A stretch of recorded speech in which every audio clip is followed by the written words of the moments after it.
Hello, my name is Julia Suhai, and today I will present you different supervised learning models for discriminating between ancient and modern DNA sequences found in dental calculus.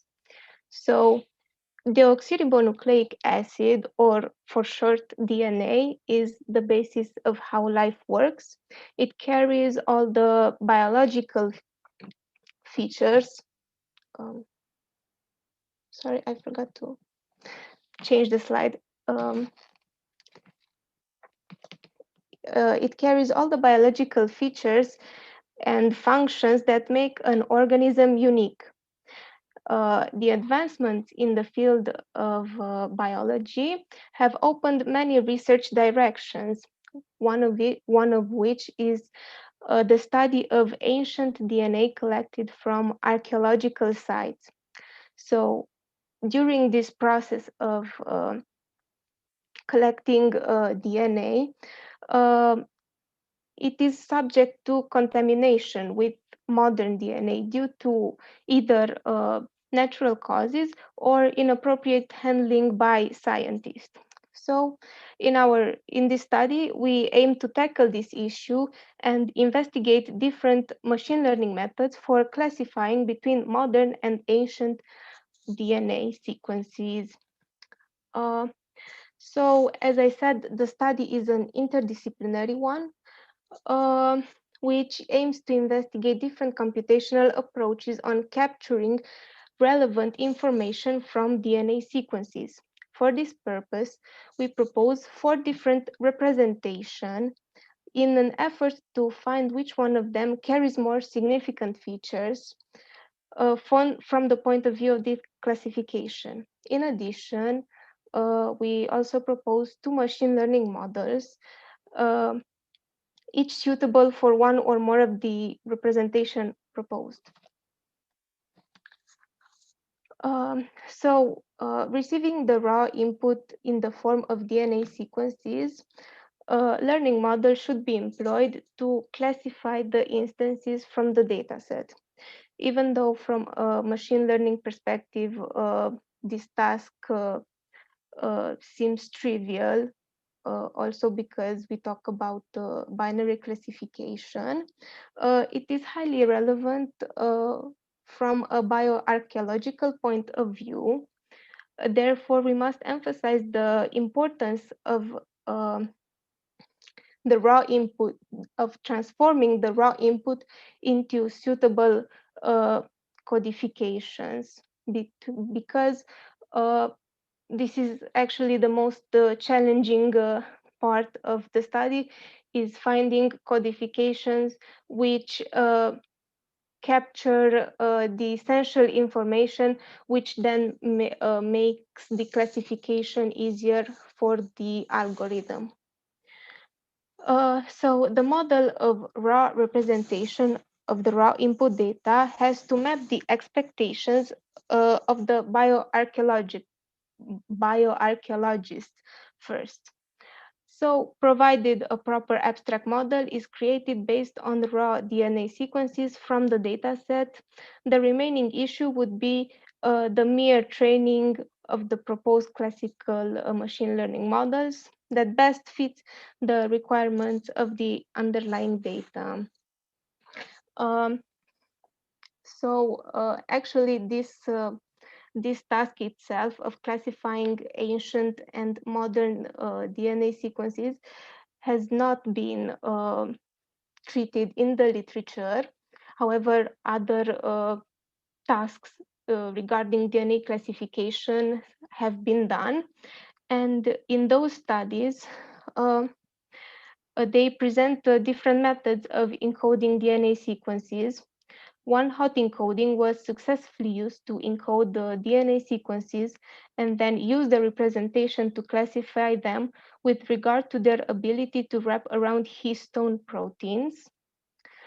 Um, to take into account information encoded in the DNA when studying evolutionary history and population, images were used to encode DNA sequences.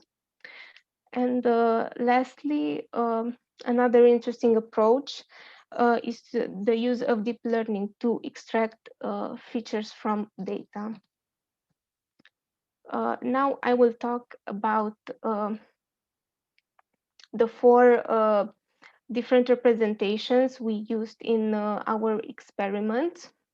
So first of all, a little bit about how the data set is composed of.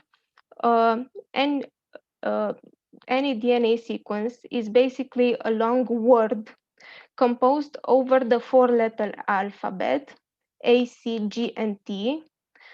These letters represent nucleotides, which are molecules that form a single DNA strand.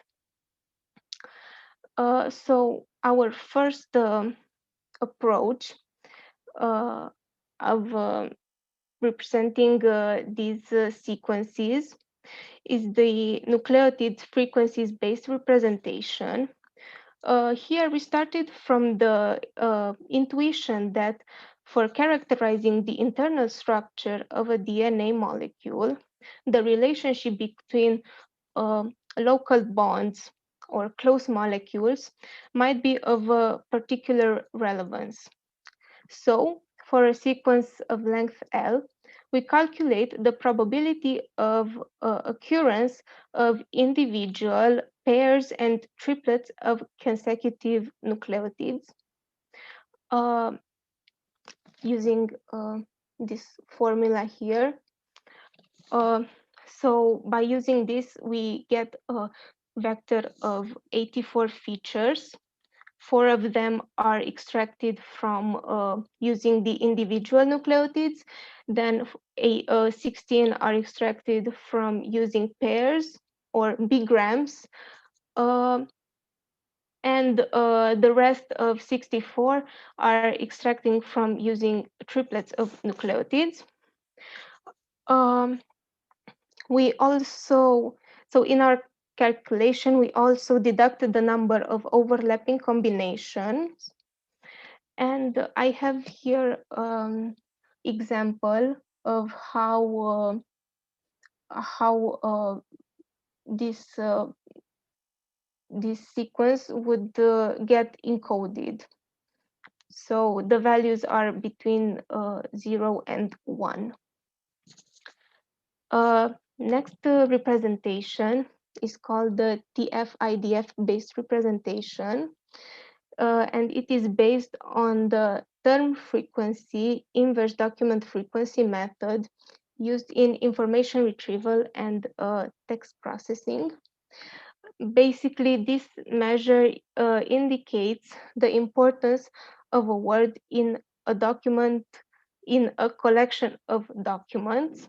So in our example, a document would be a DNA sequence, and we compute this TF-IDF for subsequences of length 3. So again, triplets of consecutive nucleotides, and the collection of documents is considered to be the whole data set.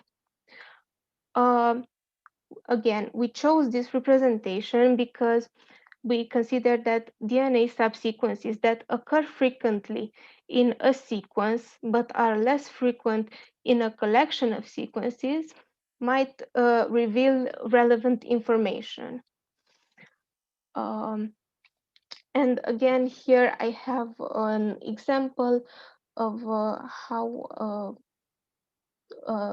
this sequence would be computed having a corpus of these 3 sequences right here. The dots here mean that the TF-IDF weight is 0. The next representation, so actually in comparison to the previous representations, which were text-based, this representation takes into account a set of physical and chemical properties we had chosen. There are a total of 5 properties we consider to be relevant, namely molecular mass, which is a measure of atomic masses in the molecule, molecular density, which is a measure of molecular mass over the unit volume, topological polar surface, the surface sum per all polar atoms, um, heavy atom count, which is the number of heavy atoms in the molecule, and molecular complexity, which represents the degree of which a molecule can bind to another molecule. So in here, in this table, we have um, um, the values with which each nucleotide is replaced by. So basically, because we have 5 different properties, this will result in 5 different representations, 5 different results. And since this representation will generate feature vectors of variable length, because I forgot to mention, but our data set contains DNA sequences of variable length due to how they were extracted. Uh, so they might be just small samples from a bigger DNA sequence. So because this approach will generate variable length vectors, we left padded them with zeros. Uh, the final the final representation we used is one-hot encoding, which is another method used to transform categorical features into numerical ones. Uh, Here, the idea is the following. We split each sequence uh, into 3 grams while sliding to the sequence with a sliding window of 1. Uh, Basically, the idea is that DNA sequences do not contain words as in a text, for example. So we create our own words uh, by again taking consecutive triplets of nucleotides and going through the sequence with a sliding window of 1. Um, each triplet then will be one hot encoded, and the result will be one hot vector. For those who don't know what is basically a one hot vector, it is like a sparse vector. Uh, it is filled with 0 and only has one value of 1 uh, in the vector. And the reasoning behind that value 1 is that it is attached on the position corresponding uh, to the subsequence which are ordered lexicographically. So in the example, this is uh, the DNA sequence. We will have the first triplet ACT, which is also the first one if we order it lexicographically. So the one will be positioned on the first index. Then CTC, it is only the third in the list of ordering. So the fourth. So the position of 1 will be attached to the index of 4, and so forth with the rest of the triplets. Um, So thus, one-hot encoding is conserving the position information, and this is actually very important to us. Uh, since a trigram is represented by a vector, then the whole sequence will be represented using a 2D vector um, of length 302. 302 is the maximum length of DNA sequences in our data set. So again, for sequences that are shorter than 302 nucleotides, we have to pad the representation with the zeros. Okay, now going into the classification problem, we constructed two nonlinear models. Uh, for Firstly, we use a multi-layer perceptron network for classifying DNA sequences encoded using the first three representation, namely the nucleotide frequencies one, the TF-IDF representation, and the physical and chemical properties representation.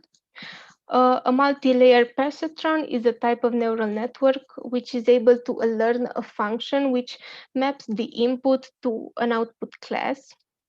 Given the set of input feature X and a set of targets Y, uh, it has the advantage that it can learn a non-linear function corresponding to the data.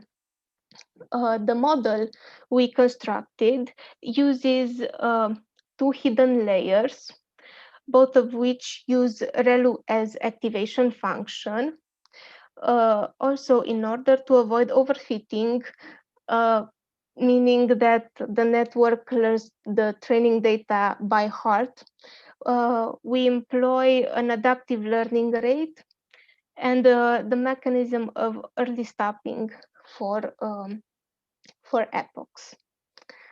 Uh, for the other approach, we use a convolutional neural network to classify sequences encoded using one-hot encoding. So since the one-hot encoding is preserving the position information of terms, it made sense to us to try a convolutional neural network since the terms are part of a sequence and they are not independent of each other. In addition, one-hot encoding sequences generates high dimensionality data. So as I said, each sequence is represented uh, by basically a sparse matrix. Um, so the CNN was an algorithm uh, of that we chose uh, to use in order to handle this high dimensionality of data. So here we have the model we use to train our data with. It of course contains convolutional layers. It also contains max pooling layers for downsampling input representation and keeping the most relevant features. And in the end, we use dense layer with softmax in order to perform the classification. A little bit about the data set. So the ancient DNA sequences are collected from the Kapidava archeological site. And the rest of the modern sequences are acquired from a local dental shop.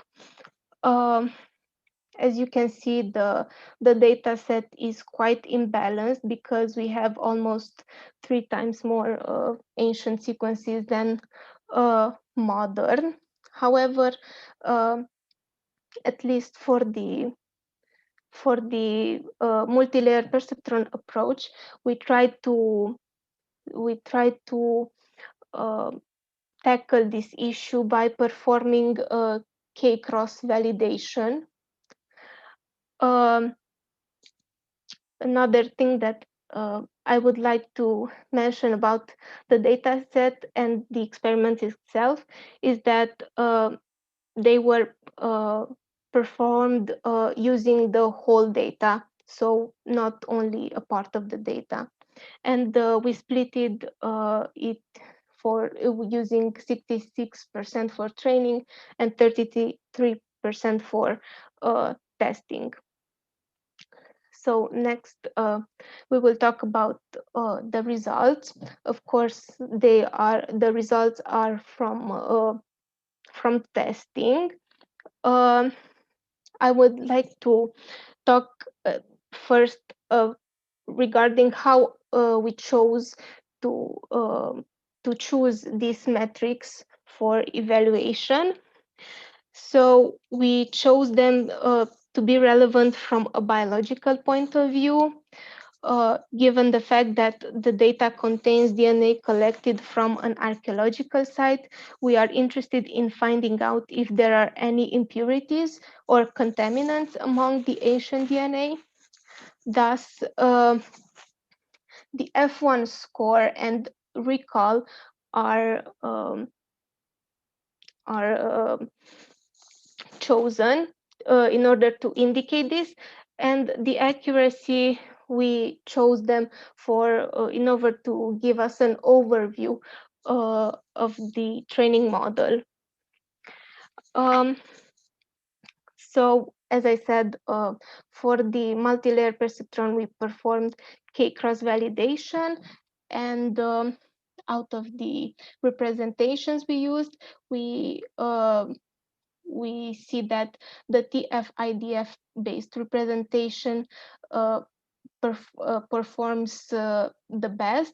However, the results are comparable, meaning that they are quite close to each other.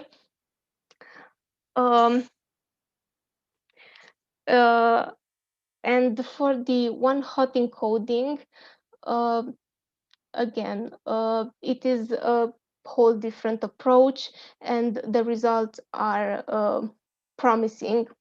However, for this approach, I would like to add that I read about the usage of CNNs and one-hot encoding as a representation, mainly the usage of CNNs and binary input. And I found out that having these two and also constraining the network to use binary outputs, it can be used quite, it can be employed on a hardware. So what I mean by this is that if we were to actually create a product for biologists out of these experiments, by using the approach of CNN and one-hot encoding would be the best, because it is really efficient to train them on embedded hardware. Okay. So as a conclusion, our aim was to find suitable representation and machine learning models to the goal of distinguishing between ancient and modern bacterial DNA. So in total, we have 4 representation and 2 different machine learning approaches.